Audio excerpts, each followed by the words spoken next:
Hello, I'm Rob. Thank you for joining today's webinar. It's part 3 of our Excel Like a Pro training series.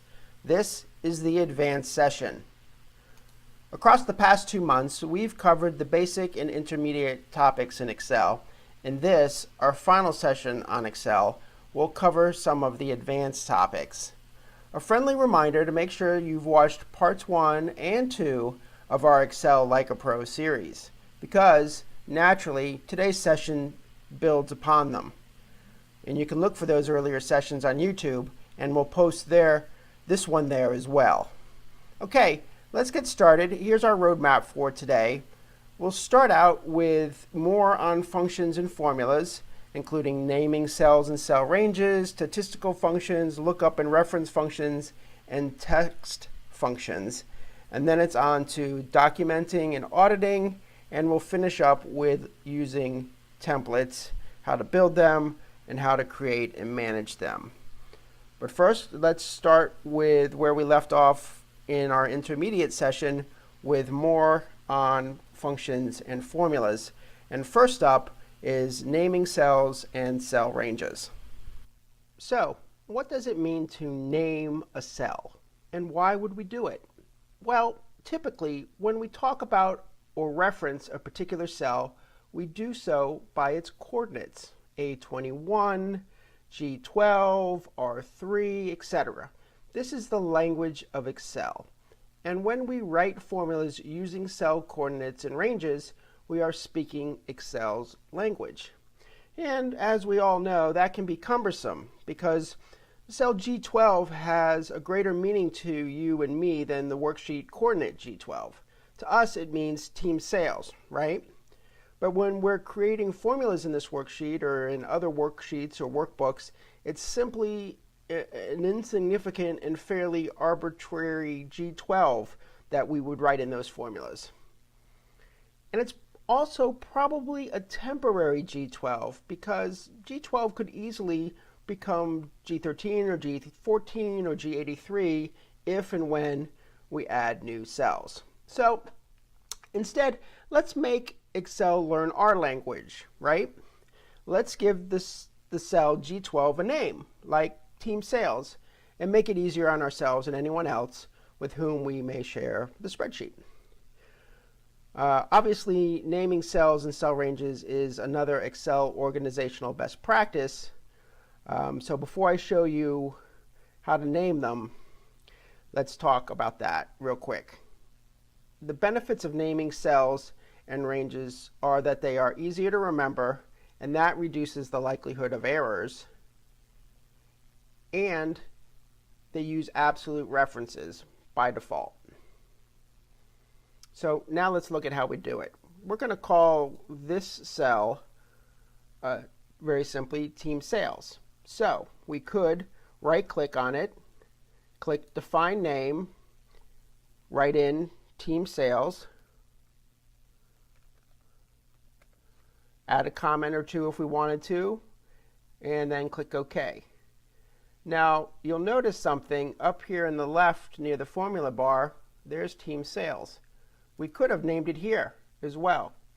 Initially, that would have said G12. I could have double-clicked on it and changed it to team sales.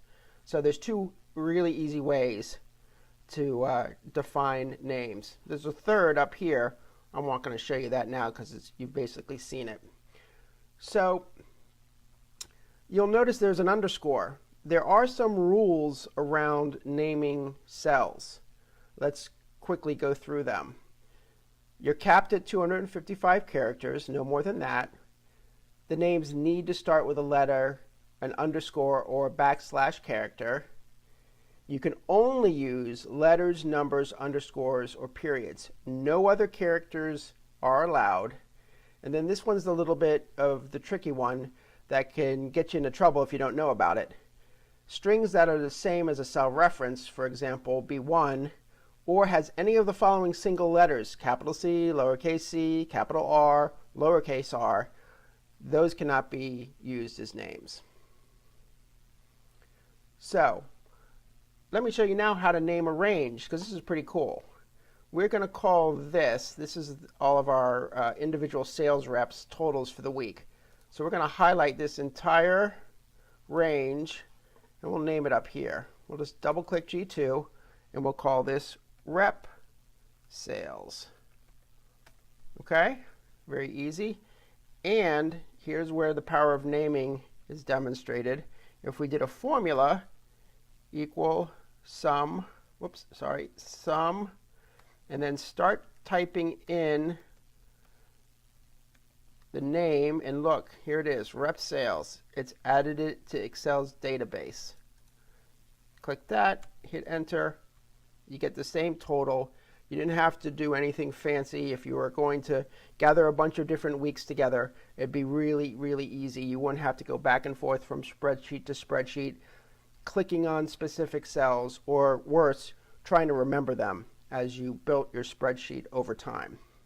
One last thing on naming cells: if you make a mistake, or you want to change things, or you change the way you talk about things in your company, you can go to Name Manager, and there they are. You can edit them, and you can add to them or delete them. And one last thing before we move on, I mentioned one of the benefits. You can see here, it's got the dollar signs. The ranges that you name are by default named as absolute references, which means if you move the cells, the name goes with it. Okay? Let's move on to our next topic. Now let's look at some function categories. As you've already seen, Excel is rich with functions. Last time we looked at several logical functions and some date and time functions, and today we're going to look at 3 additional categories. The first up is the statistical functions, and there are 3 that I want to walk you through: average if, count if, and sum if. The average if function can be used to figure out the average of a range based on certain criteria. For example, remember the list of National League Cy Young Award winners from our last webinar? Let's use the average if function to determine what the average ERA was for those pitchers who won more than 20 games in a particular season. Here's how we write the formula. Let's scroll down to the bottom, and we'll put it in right here. Equal average if, left parentheses, and I've already named my cell ranges. So we're going to put in wins, and you can see it highlights over here to the left.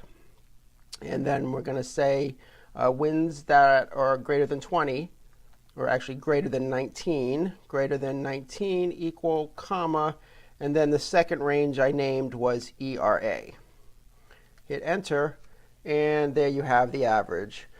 Those pitchers who won 20 or more games had an average, an ERA of 2.44.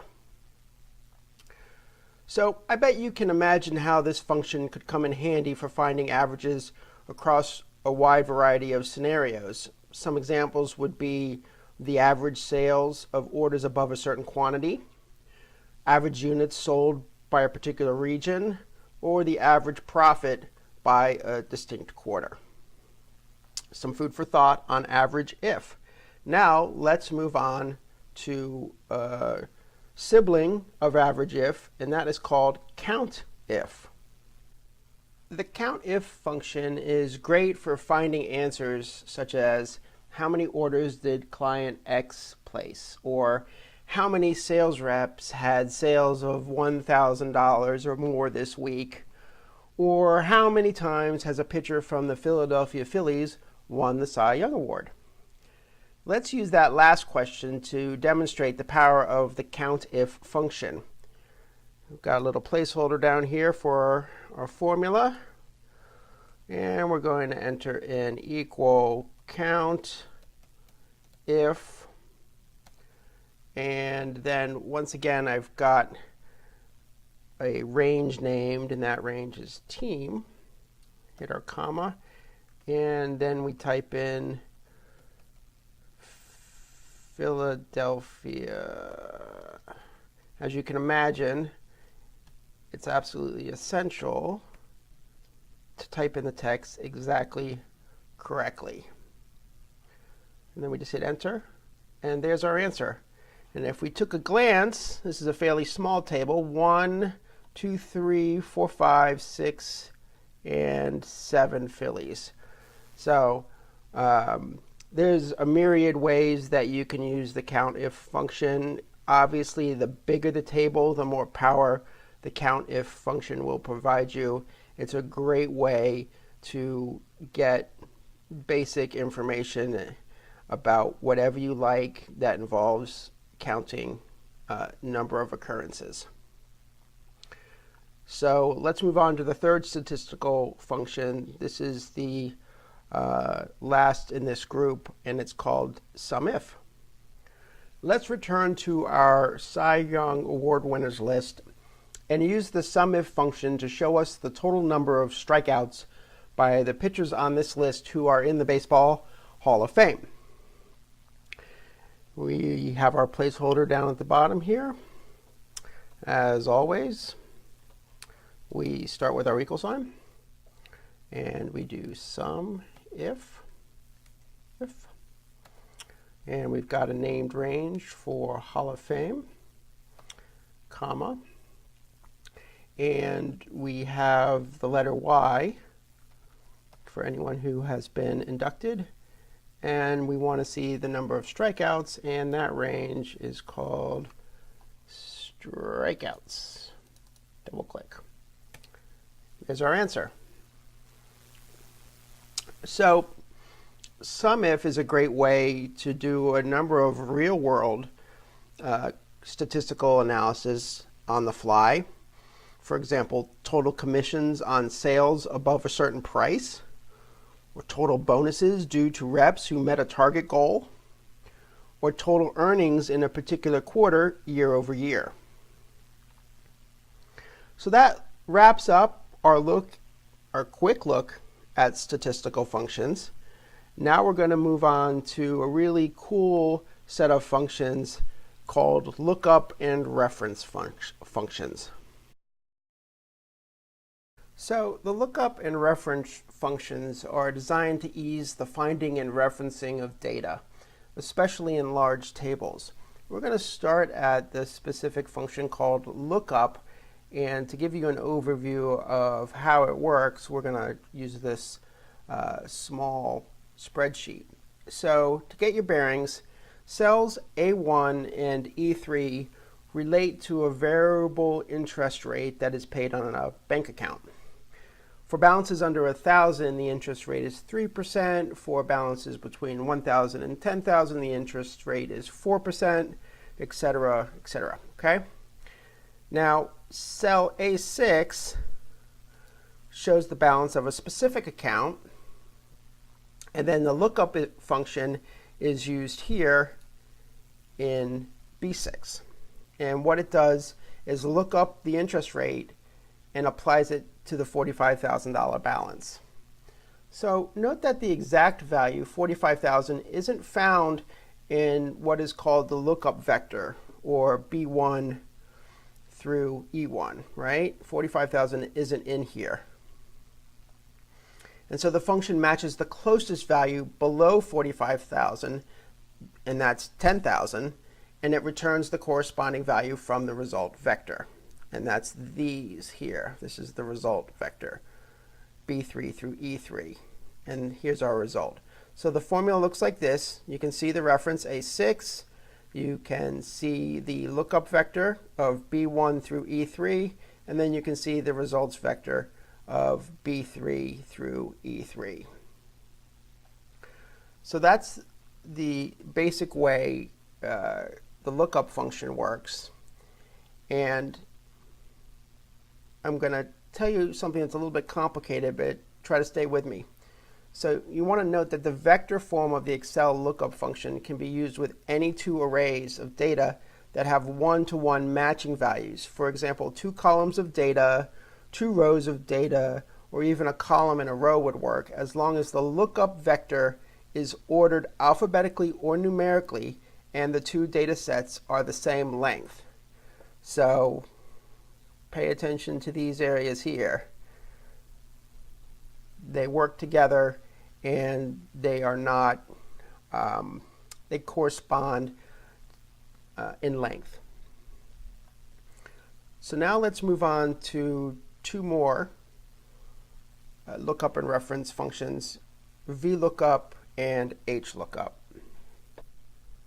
So when we're talking about these reference functions, VLOOKUP and HLOOKUP, often they're used to pull information into reports. So I'm going to use a report setup to demonstrate how to use these functions. So here we have a worksheet showing sales reps, their sales, some data about pricing and revenue, and the clients that they sold to. Here on the right, I've started setting up a report. Next to the sales rep, I've already done a data validation using a list as the criteria. I covered this in a previous session. And all the reps are available from this drop-down menu. Okay? So let's just pick a rep, and we're going to use the VLOOKUP function to find the price.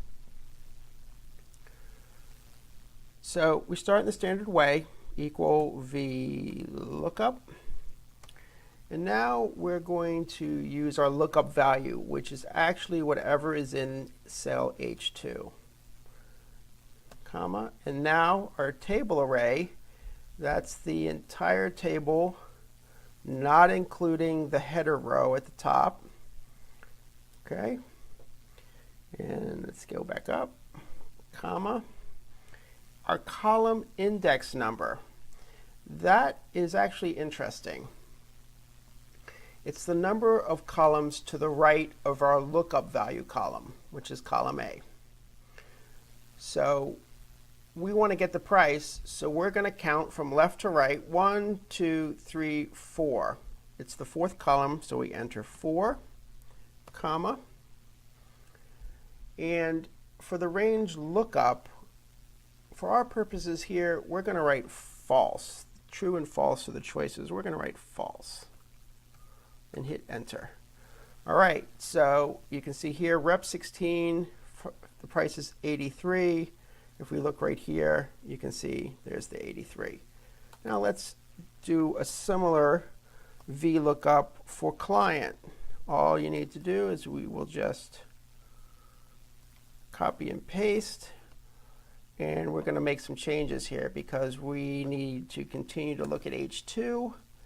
And client is the fifth column. So we change that to 5. And client 16 goes with rep 16. So that's pretty simple. If we change the sales rep, everything else changes to match. Pretty cool, right? So this is just a small table in a simple table with a very simple report. Imagine a huge table where answers are rows and rows apart and would take quite some time to hunt down. With VLOOKUP, however, that data becomes instantly accessible. One last thing, what exactly does the V stand for? Have you guessed it? It's vertical. In other words, it means by column, because columns are vertical. So at the outset, I mentioned that VLOOKUP had a twin function, HLOOKUP. Have you guessed what the H is for? Yes, horizontal. HLOOKUP is for tables where instead of column headers, there are row labels. But because this is so rare and because the syntax is exactly the same, I'm not going to demo that for you. Instead, let's move on to our next category of functions, and that is text functions. Text functions contain some very powerful tools to adjust and rearrange and even combine cell data. Most often, these functions are used with worksheets that contain information and function as a database. I'm talking about collections such as mailing lists, product catalogs, or even Cy Young Award winners. Let's revisit our list of great pictures for this next demo. So the first text function I'd like to show you is concatenate. concatenate. It means to link things together in a chain or series, and it's almost as cool to say as it is to do. So again, here is our Cy Young list, and let's say for our purposes, we didn't need to see the wins and losses in separate columns. Right? We just want to see it in the common way, like 22 and 10, specifically 22-10. And we could do this by going into each cell in the win column, double-clicking, adding a hyphen, typing 10, and going down the whole list, and then deleting the losses column, right? In fact, if I had a list of only 10 of them, I'd probably do it that way. But when you have dozens or hundreds or thousands of rows, combining column data by hand is completely inefficient. It's especially inefficient when you know how to use the concatenate feature, which you're going to learn about right now. So here's how. First, we're going to create a new column where our function will reside. Let's get rid of what we typed here. New column. And we'll call this win-L. And let's go with our formula equal concatenate. We won't even type the whole word. And we're going to do D2, comma, and let's just type E2 since our formula is overlapping, and enter. Okay, we're getting there. We've got a 2210. Doesn't really make sense without the hyphen though. So let's pop back into this formula, put our cursor right after the comma, D2, quote sign, hyphen, quote sign, comma, and magic. And then obviously you could just copy and paste these down and you can see them all fill in. So we did 2 columns, but you can do more. You can combine 3, 4, as many as you need using the concatenate function. It's really great if you want to combine data such as first name, middle initial, and last name. Maybe you're making a mailing list. You don't want separate fields. Or maybe city, state, and zip. You want to combine those. It all depends on really how you want to have the data appear. Okay, but what about this redundant information? You have a few choices. First, you could just hide the wins and losses columns, right? Remember that from our first right-click and hide them. Or, well, you could hide them and so they're not visible, and you may also be tempted to delete them. But beware, if you do, your new column with the concatenate function in it is going to have a reference error. But if you're certain you want the wins and losses to appear in this new format, there's a step you have to take before you delete anything. First, you make a new column. And what we're going to do is copy this.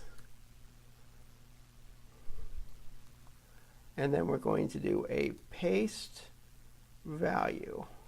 Oop, here's our new location. Paste value. So what we've done is we've moved from a formula to the actual information.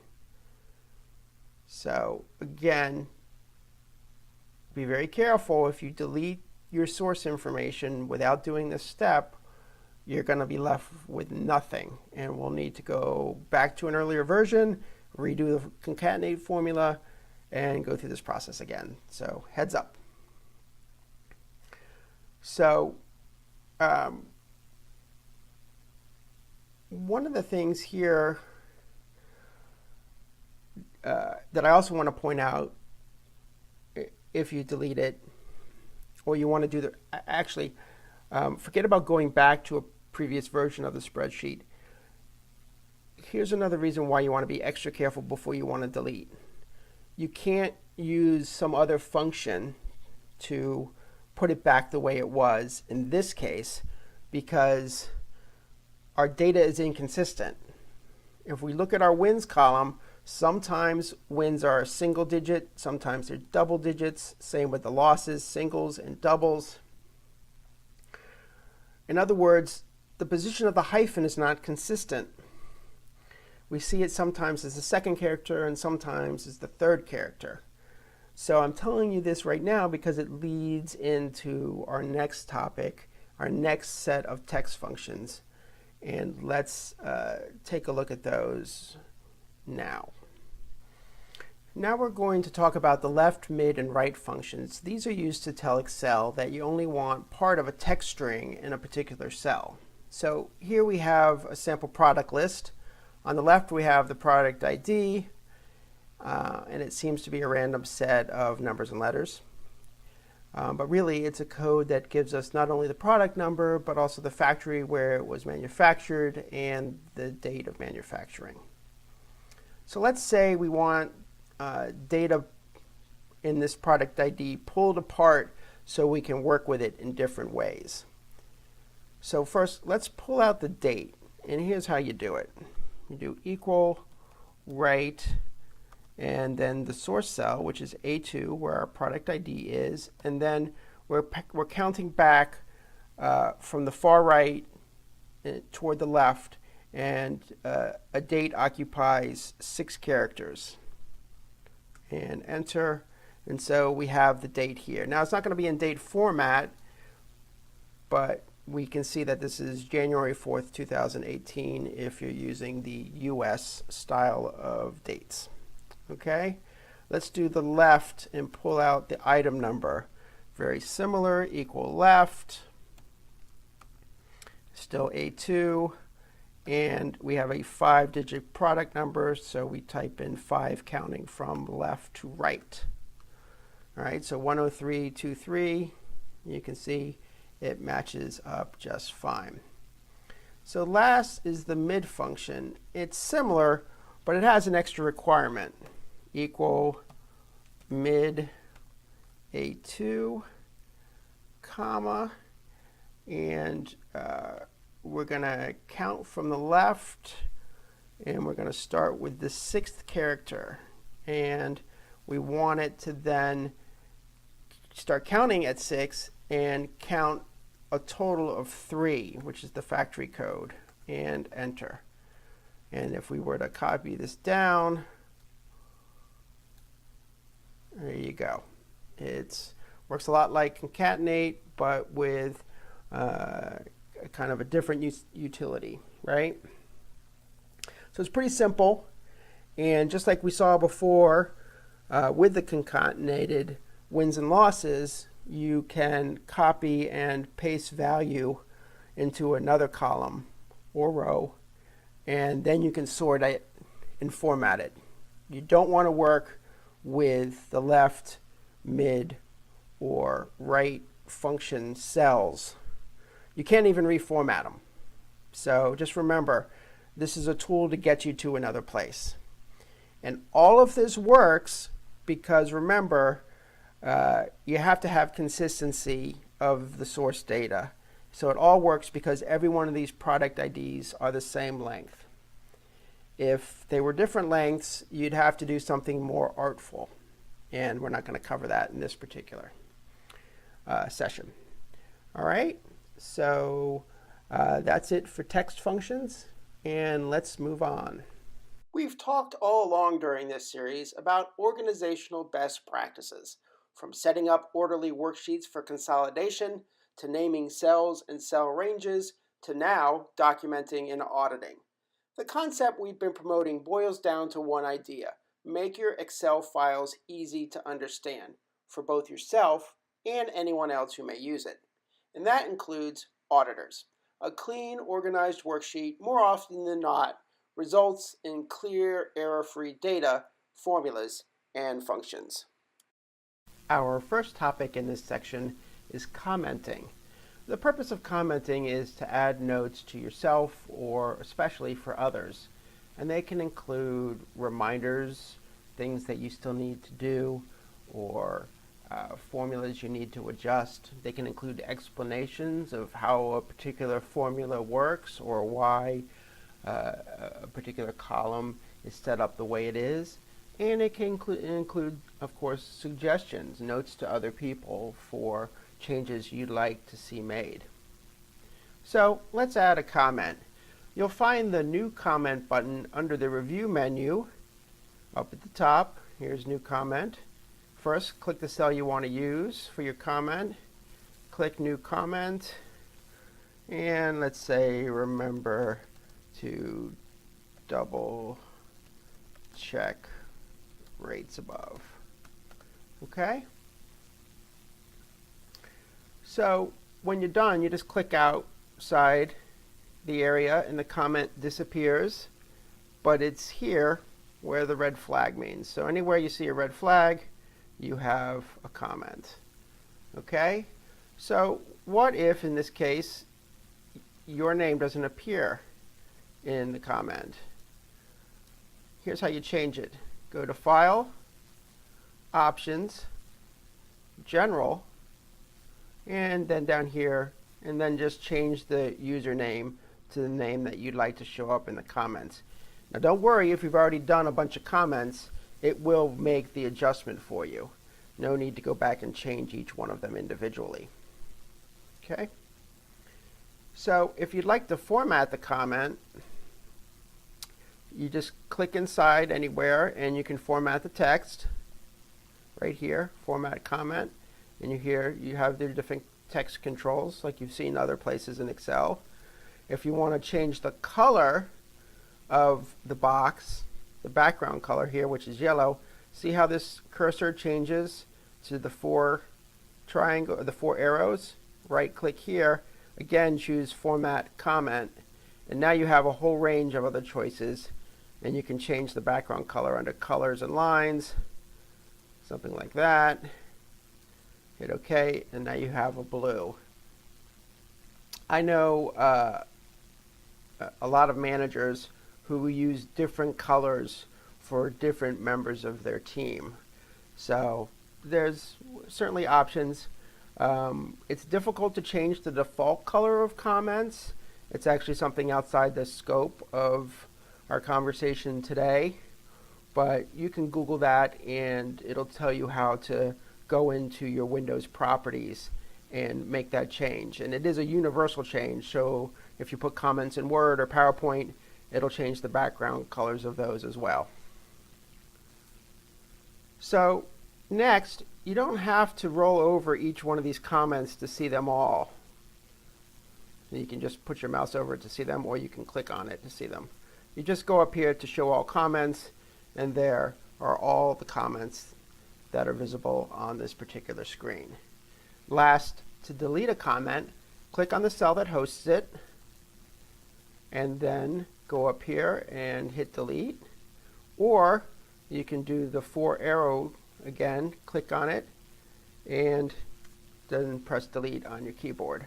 One last thing, you saw maybe the handles. So if you've got a lot of comments or you want to minimize the space they occupy, you can do that and just drag, or you can obviously make it big and bulky if that's what you would like. So that's the basics of adding, formatting, and showing comments. Use them as you see fit. Next, let's talk about auditing. And what we really mean is formula auditing. This is an advanced way to check your work. We're all familiar with the yellow diamond symbol we get when a formula has an error. That's the live, in-the-moment way to make sure all is well with a formula. The other way is to click on the Formulas menu and look at the section called Formula Auditing, right up here. Here we have a number of helpful tools. The first is Trace Precedence. This will show where the formula looks for information. Make sure first that you have the formula selected. Let's choose this one. And then click Trace Precedence. And so we'll move our screen over here to the left, and you can see that it's pulling information from D2 and E2 and bringing it in to F2. Let me show you another spreadsheet that is even more dramatic in how it shows the trace auditing. Let's turn it on this spreadsheet. Check this out. Pretty cool. It's pulling from up here, down, and from here, in. That's a really slick way to trace how a formula is working. Very cool. Now to hide the arrows, you just hit remove errors. Arrows. Let's go back to our other spreadsheet. Next, we have show formulas. Let's get rid of these arrows. Show formulas. So what that does is it expands all of your columns, and it shows in a much easier way, in a much bigger way, all of your formulas. And what's really nice about this is you can pop in, you can check your formulas on the fly very easily, and then if you click show formulas again, it brings your column widths back to the way they were. So it's not something that you suddenly have to go back and by hand shrink down those column widths again. So next we have error checking, and this is the manual way of the same feature that we saw earlier that pops up automatically. This feature lets you check all of the formulas at once. So we click it, it checks through it. I have an error in here because I set one up so you can see it visually, and we could go in and correct this issue and make it right. So last, let's get rid of this, we have evaluate formula. And this tool allows you to check through a formula step by step, and it shows the results of each individual part.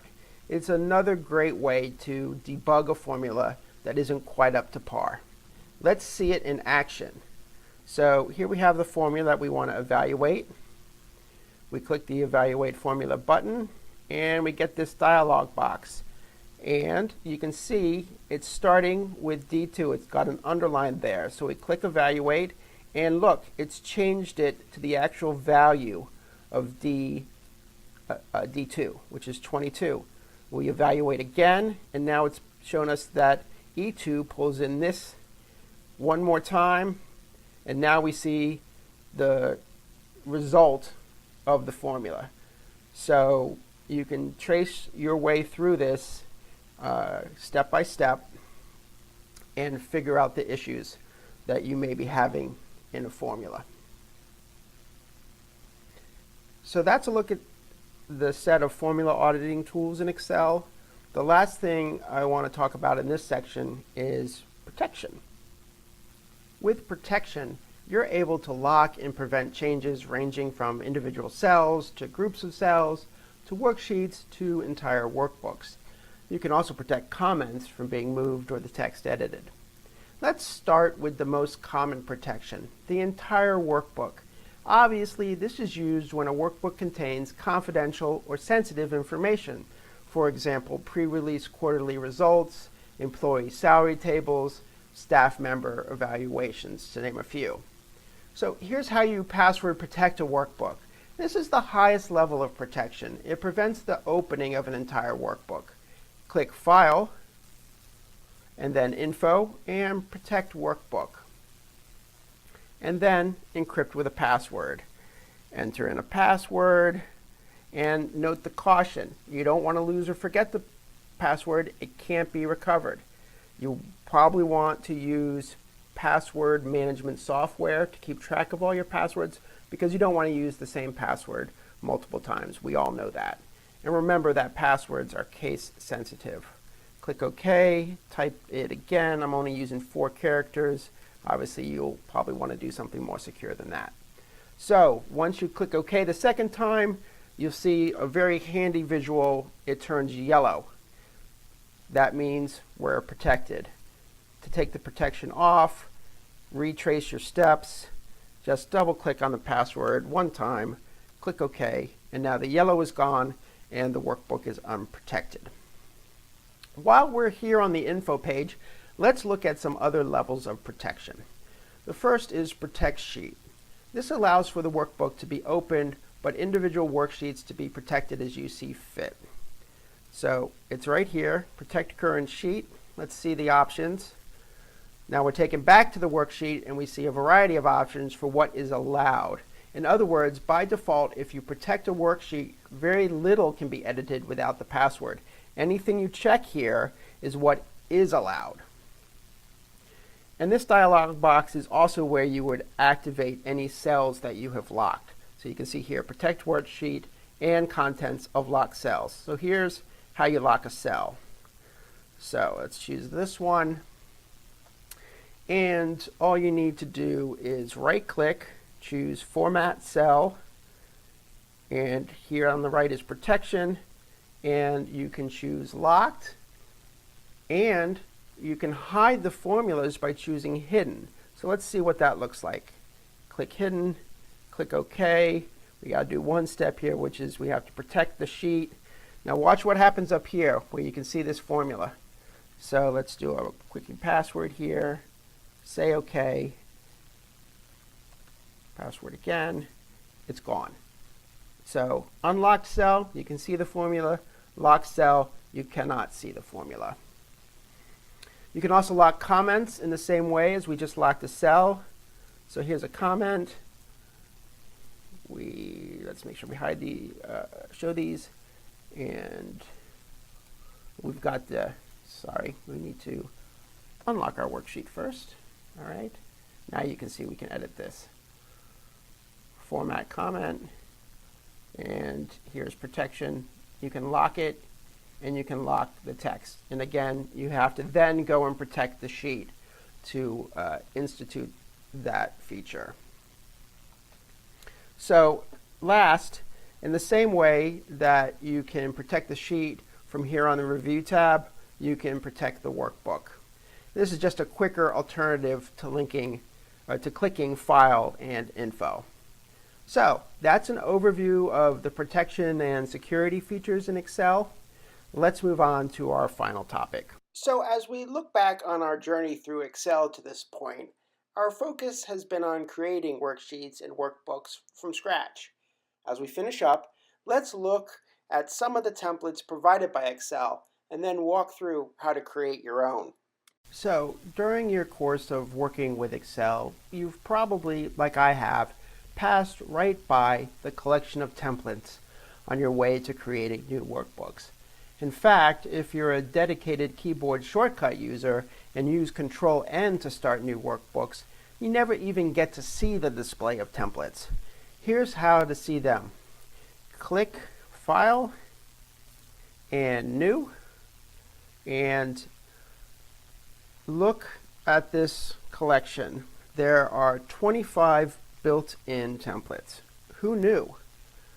There are business-oriented templates such as Gantt project planners, process maps, a sales invoice template, just a wide variety. There's even personal things such as calendars, to-do lists, and more. So let's pop open one of these. Let's see. Let's try the loan amortization schedule. If you're thinking about buying a house or you already have a mortgage, this is a great tool.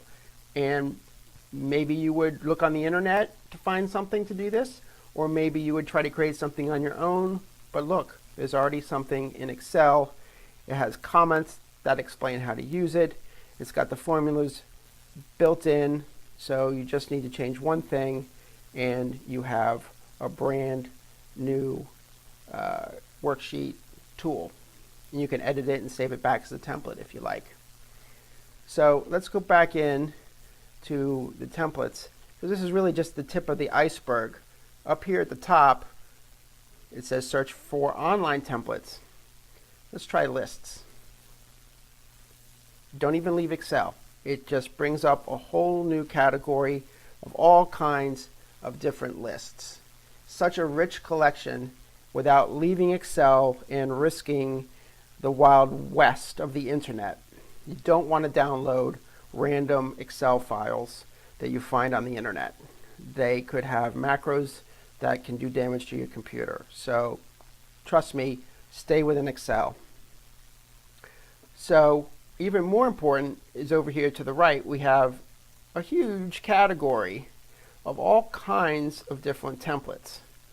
This can be a really good time-saving source and a source of inspiration, saving you time, minutes, hours. So that kind of reminds me of a hidden benefit of templates. They can help you work through formula design. Take, for example, let's go back home here, and let's use this employee timesheet. So over here, you have some formulas, and it figures out regular time, it figures out overtime. So by using some of the tools that you've already learned about,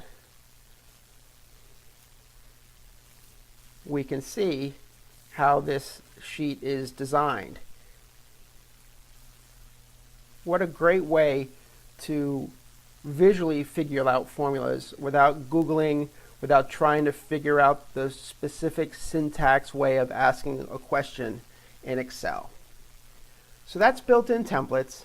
Now let's look at how you can turn your own well-designed worksheets into templates. So not only can you find and explore myriad templates, but you can also create your own in just a few clicks. All you need to do is, once again, File, do a Save As. You want to work your way to your location, and then Save As Type, and then choose Excel template. So really easy.